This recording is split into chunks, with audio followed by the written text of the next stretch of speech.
outsider, as it were. And since we're looking at also the past of the heroine while discussing the future, and you've spoken a lot in the past also about star system and the dynasty that follows. But the fact is, when you talk about dynasties, I'm not using the N word, I haven't yet. When you talk about dynasties, the lineage has traditionally in Bollywood been between the father and the son. So the father is a producer, the son could be a star.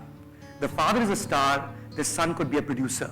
For decades on end, and up until a couple of decades ago, or perhaps a decade ago, people from film families did not send their daughters or their wives to work in the movies. One, what does that mean in terms of why do you think that was the case? Because all the heroines mostly have been outsiders in that sense. Why do you think they chose not to do it? It's something very hurtful, and it's something very, if I say in a very upfront way, it might just make very severe headlines. So I try and be Go for it, Kangana. I try and be as, I'd say as soft I can be. But I think it comes from the deep-rooted patriarchal mindset where, the way one treats a woman and the way one sees a woman, it reflects in his relationship with his daughter or his wife. And, like in the world of glamour and the world of opportunities, we all know that, being in this, amazing, it's almost like a fantasy land. It's almost like to be in a film business or to be in any show business for that matter is, it's full of magic, it's full of epiphanies, it's full of creativity, neurotic artists and opportunities, and above everything, it's full of that magic which overnight changes everything and makes life, turns ordinary into extraordinary, extraordinary into fantastic, and fantastic into tragic. It has that extraordinary power to it. So yes, it's a land of opportunities, and you meet people and you have these endless opportunities. But when we see a man do that, we don't find anything wrong in this, to have multiple opportunities, to be a millionaire, have multiple mating partners, and so just go about living your life like a maverick. But when it comes to a woman, there's a strong sense of guilt that comes along with it. For a man, it's unbelievable, that how a man perceive his own, sexual life and the woman that maybe he's dating or are, I think it's always assumed that sex for a woman is actually something of a kind of tragic for them, right? So I think, is there a brawl outside? Okay, sorry, I got distracted. So I think I know a lot of people who, who are being very protective of their women, and it's all about keeping them away from a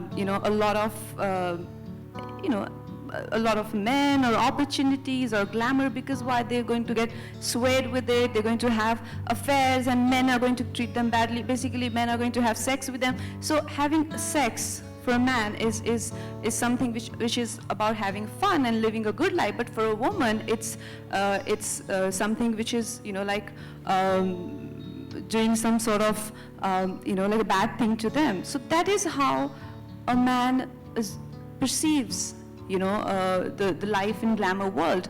They openly say this, that when it's an affair of their son, you will hear so many men brag about it, that my son is this, is this the Casanova, and what will he do in his youth, and if not have these multiple affairs. They openly talk about it, but when it comes to their girls, there are restrictions, and they flaunt that. How dare my girl is going to date anyone? How dare my girl is getting into films, and people are going to see her wearing mini skirts? And these are these petty reasons.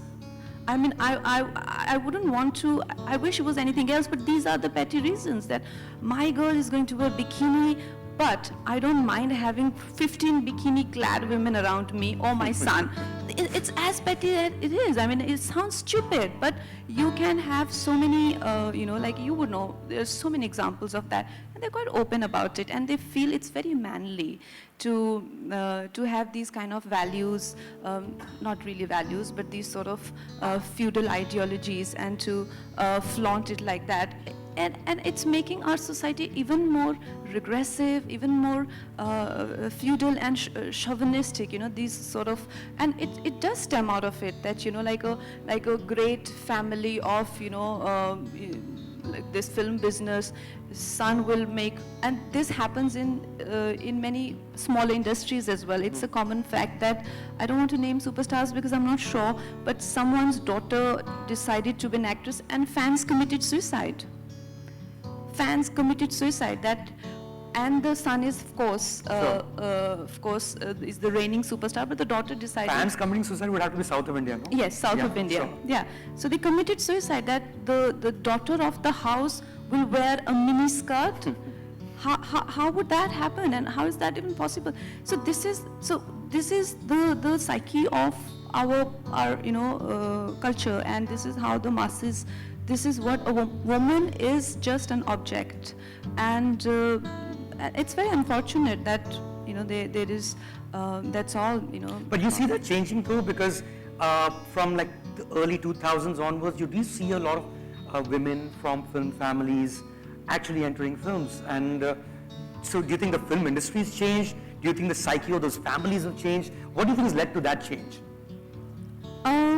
Well, I think most probably the society in itself, you know. I think initially, to begin with, our cinema was extremely premature, and the way, exactly, you know, the way the industry was, it wasn't, you know, this sort of you know, flourishing business proposition.